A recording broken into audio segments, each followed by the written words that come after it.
paano mapahina ang pag-iisip ng isang tao gamit ang itim na psychology. Alam mo ba, na kaya ng ilang tao na gawing parang slow thinker ang iba?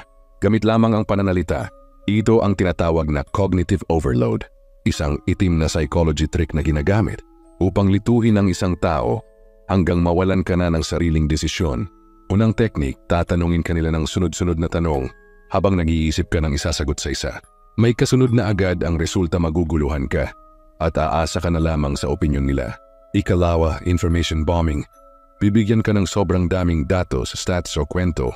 Kahit walang connect, habang sinusubukan mong unawain, sila na ang nagdedesisyon para sa'yo.